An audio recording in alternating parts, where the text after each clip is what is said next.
Either you sign that deed over to your brother, or I make one phone call and you lose your nursing license by morning.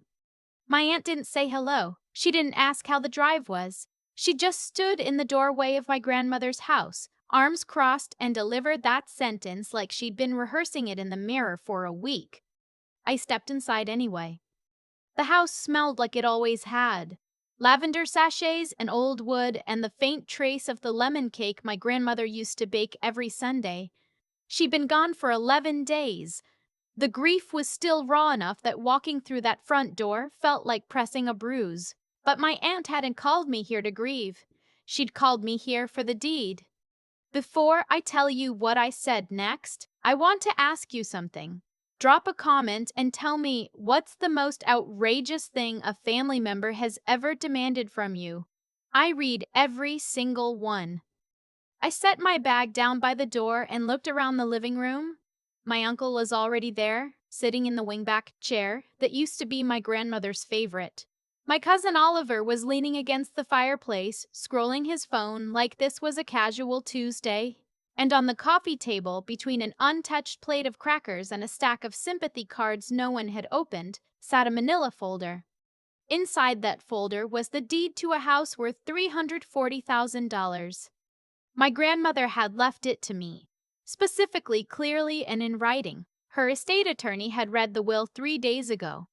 The house went to me. Her savings, $47,000, split equally between my mother's side of the family. It was her wish, it was notarized, it was done. Except apparently it wasn't.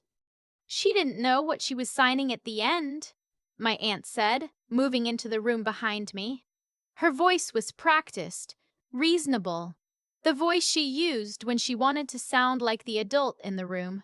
She was on pain medication. The will should be contested.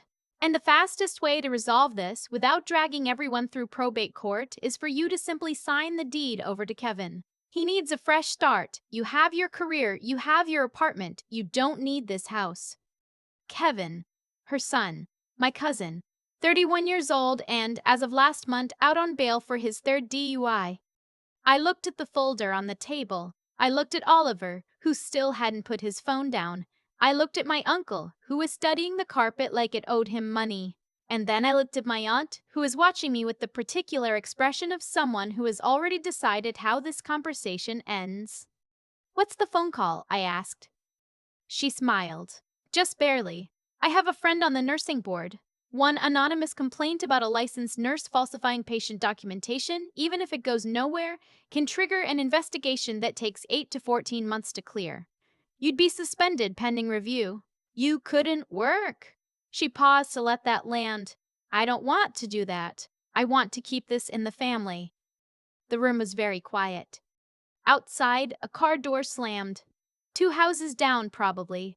But I watched my uncle's eyes flick to the window and I filed that away.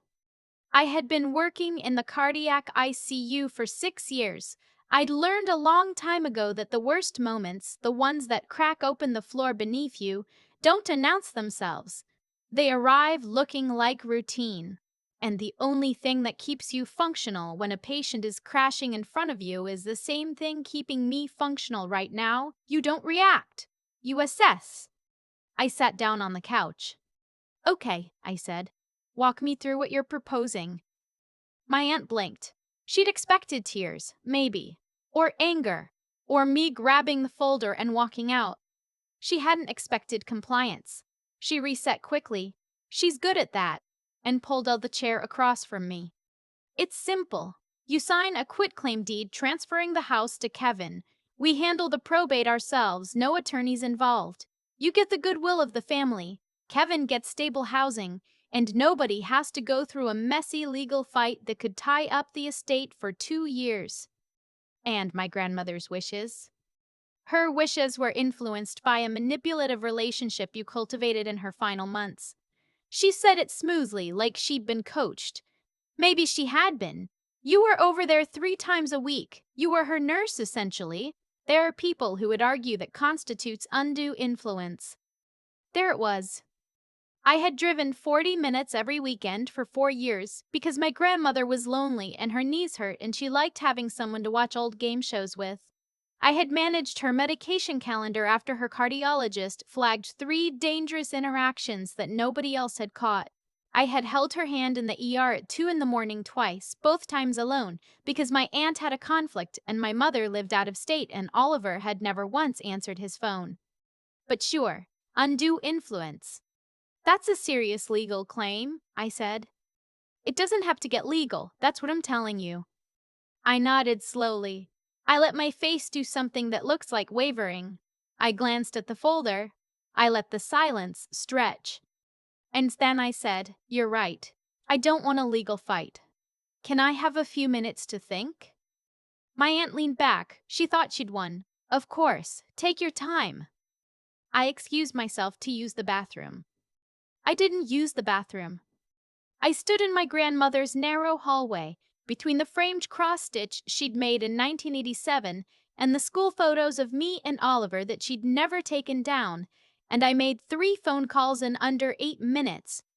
The first was to my grandmother's estate attorney, a woman named Petra, who I had her number saved under because I'd met with her 6 weeks ago. Not because I knew any of this was coming, because my grandmother had asked me to. She'd said, quietly, over lemon cake, that she wanted to make sure I understood what she was leaving me and why. She'd said she'd already spoken to the family and expected some resistance. She had used the word resistance the same way you'd describe a weather pattern, calmly, accurately. Petra picked up on the second ring. I told her what was happening. She told me 3 things. First, a verbal threat to report a licensed professional in exchange for property transfer was textbook extortion under Ohio law. Second, a quitclaim deed signed under duress was voidable. Third, and she said this one with particular emphasis, my grandmother had anticipated this. 6 months before she died, she had filed a supplementary affidavit with Petra's office, documenting her mental clarity, her reasons for her decisions, and specifically addressing the possibility that her bequest to me would be challenged on grounds of undue influence. She had included a letter. I had not known about the letter. "She asked me not to tell you unless it became necessary," Petra said. "I think it's become necessary." I thanked her and hung up.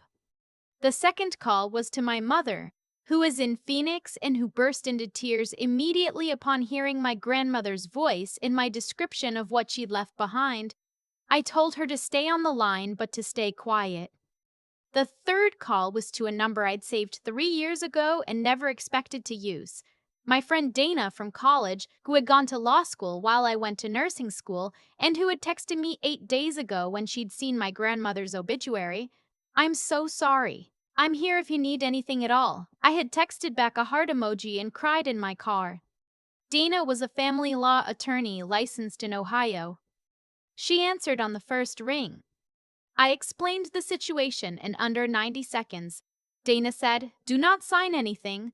Go back in there. Keep them talking. I'm 20 minutes away." I put my phone in my pocket and walked back down the hallway. My aunt was standing at the window when I returned. She turned around when she heard me, and for just a second, I saw something cross her face. A flicker of recalculation. Like she'd been expecting me to be gone longer, or to come back crying. I sat back down on the couch. "I've been thinking about what you said," I told her. She returned to her chair. My uncle had straightened up. Oliver had finally put his phone away. "And?" "I want to understand the legal process better," I said. "If I sign a quitclaim, how does that interact with the probate filing? Is there a timeline?" She frowned slightly. "The estate attorney handles that. You don't need to worry about the details. But I'd want to understand them before I sign anything. Can you walk me through it?" What happened next was interesting. My aunt knew enough to be dangerous, but not enough to be accurate, which is the most dangerous combination. She started talking about probate timelines and deed transfers with the confidence of someone who had Googled for 40 minutes and stopped when she found what she wanted to hear. My uncle added details that contradicted her twice. Oliver said nothing but pulled out his phone again and started typing. I let them talk. I asked follow-up questions. I watched Oliver's thumbs moving. I already knew what he was doing. He was texting Kevin. 45 minutes ago, Kevin had been in my grandmother's driveway. He'd pulled up right when I arrived. seen me get out of my car, and pulled away without stopping. I had thought it was odd. Now I understood. He didn't want to be in the room for the ask. He wanted to be available to receive the result. This was coordinated. My aunt, my uncle Oliver, Kevin, possibly arranged in the days immediately after the will reading, possibly longer. The precision of it, the threat, the legal adjacent language, the paperwork already prepared, suggested they'd had help thinking it through. Before I sign anything, I said, cutting gently into my aunt's third explanation of how quitclaim deeds worked, I'd want to have my own attorney review it, just to protect everyone, make sure it's airtight. My aunt's expression shifted. We said no attorneys. You said you didn't want a legal fight. Having an attorney review a document isn't a fight, it's due diligence. I smiled. I'm sure you do the same. This is a family matter. It's a $340,000 property. My attorney would just need an hour. The temperature in the room changed. My uncle stood up. We've been patient with this, but we need a decision today. The longer this drags out, the messier it gets. I agree completely, I said. I'm not dragging anything out. I'm suggesting my attorney review the paperwork. That's a completely normal step. Your attorney? My aunt asked. The word landed like an accusation. I have a friend from college. She's local. She's actually on her way now. Silence. It was a different kind of silence from the one earlier. Earlier had been predatory. This one was recalculating. My aunt stood up. I think we should take a break. Sure, I said. Should we wait for her together, or? This isn't how this was supposed to go. She said it quietly, almost to herself. And in that sentence, I heard the whole architecture of it, the script, the pressure points, the expected ending where I folded. She hadn't planned for the version where I didn't fold. Dana arrived 18 minutes later. She was 32, wore her hair in a bun, and carried a tote bag with a cartoon cat on it that completely belied the way she looked at my aunt when she walked into that living room. She introduced herself, set her tote bag on the coffee table next to the crackers, and said, I'd like to see the document you're asking my client to sign. My aunt handed her the folder. Dana read it without expression. It took about 90 seconds. Then she looked up. This quitclaim deed was prepared 4 days ago, she said, before the statutory probate period had even opened. Silence.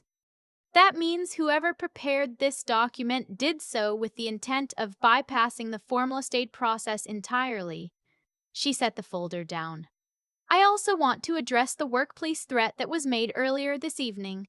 My client has documented it. A threat to file a false professional complaint in exchange for the transfer of real property is extortion under Ohio Revised Code 2905.111.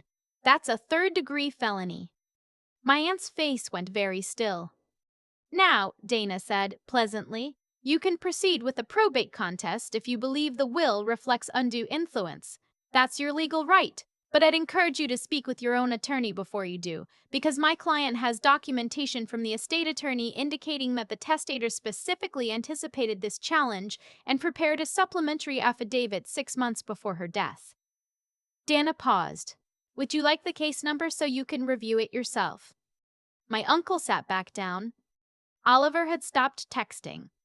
My aunt looked at me across the room, and I watched the things she'd been carrying, the certainty, the leverage, the performance of having already won, just dissolve. What was left underneath it was something I recognized. I'd seen it on my grandmother's face, too, once, years ago, when she'd told me about the early days of her marriage and what she'd put up with to keep the peace. It was exhaustion. The exhaustion of people who've spent so long performing strength that they've forgotten what it costs. I didn't feel triumphant. I want to be honest about that. I felt sad in a way that had nothing to do with the house. But I also thought about every weekend I'd spent in that kitchen, every medication interaction I'd caught, every time I'd sat in that hospital parking lot at midnight texting my grandmother that I was on my way, that I'd be there in 20 minutes, that she wasn't alone. I thought about the cross-stitch in the hallway and the lemon cake and the way she used to hold my face in both hands when I arrived, like I was something precious and not just useful. She had known what she was leaving me. She had known why. and she had, quietly, without telling me, made sure that no one could take it. "I'm not signing the deed," I said. "I'm going to complete the probate process the way my grandmother intended. If you want to contest it, Dana's card is on the table." My aunt left without saying anything else. My uncle followed. Oliver looked at me once, not with anger, which surprised me, but with something closer to shame, and followed them out. Dana and I sat in my grandmother's living room for a long time after that. I made tea. It was chamomile, the same kind my grandmother kept in the cabinet above the kettle, and it tasted exactly like every Sunday for the past 4 years. "She left a letter for you," Petra told me when I called her back that night. "In the supplementary affidavit file, she asked me to read it to you when you were ready." I sat down on the floor of my grandmother's kitchen. The letter was 3 paragraphs. I'm not going to share all of it here because some things belong only to the people they were written for. But I'll tell you what she said at the end. She wrote, "You never made me feel like a burden. You made me feel like a person. That's the rarest thing anyone can give. The house is yours because you already made it a home." The probate process closed 8 weeks later. The deed transferred without contest. My aunt had consulted an attorney who had apparently told her exactly what Dana had told her, and she'd withdrawn.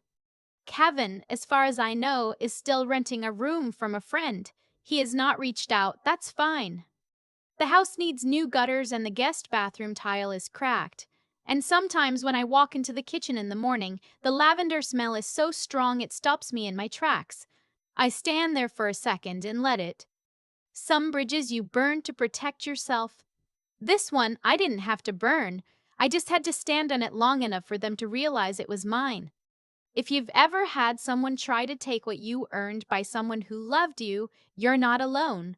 And you don't have to sign anything. I keep thinking about the manila folder on that coffee table, the crackers nobody touched, the sympathy cards still sealed. My aunt had planned that meeting carefully. She had the paperwork ready. She had her threat rehearsed. She had my cousin parched down the street waiting for a text that said it was done. From the outside, I imagine it looked airtight. A woman alone, recently grieving, facing 4 people who'd already decided the outcome. What she didn't plan for was the version of me that walks into a cardiac ICU at 6 in the morning and has learned, over years of watching people in crisis, that the moment you let fear make your decisions is the moment you lose. That's not something you're born knowing. I wasn't born knowing it. I learned it the hard way. Bedside, overnight, watching what happens when someone panics versus when someone thinks. The outcomes are different. They're not even close. What I did that evening wasn't clever in some spectacular way. I asked questions instead of reacting. I bought time instead of breaking down. I made 3 phone calls instead of 1 impulsive decision. None of that required special intelligence. It required the discipline to stay clear-headed when everything in the room was designed to make me feel small and cornered and like signing was the only exit. That discipline, choosing to think before you respond, even when your chest is tight and your hands want to shake, is a thing you build. It's built slowly, in ordinary moments, long before the extraordinary ones arrive. And then there's what my grandmother actually did. She didn't just leave me a house, she left me a record of her own clarity. 6 months before she died, she sat down with an attorney and documented her mind, her intentions, and her reasoning. Not because she was afraid, but because she was honest about what was coming. She knew her family. She knew the pressure I'd face. And instead of hoping it would work out, she did the quiet, unglamorous work of making sure I'd be protected. That's a kind of moral seriousness I want to carry forward. Not naivety about how people behave, but a refusal to pretend it isn't happening and a commitment to doing the right thing anyway, carefully, with documentation. Kevin never reached out. My aunt hasn't either. I used to think that would bother me more than it does. But I've come to understand that some relationships were never really relationships. They were arrangements. And when the arrangement stopped benefiting one side, there was nothing underneath it. That's not a tragedy I caused. It's a truth that was always there. The guest bathroom tile is still cracked. I haven't fixed it yet. I keep meaning to. But every morning I walk into that kitchen, The lavender is there, and I stand in it for a second, and I think she knew. She did the work when she was tired and sick and running out of time, and she did it because she believed I was worth protecting. I think the least I can do is be worth it.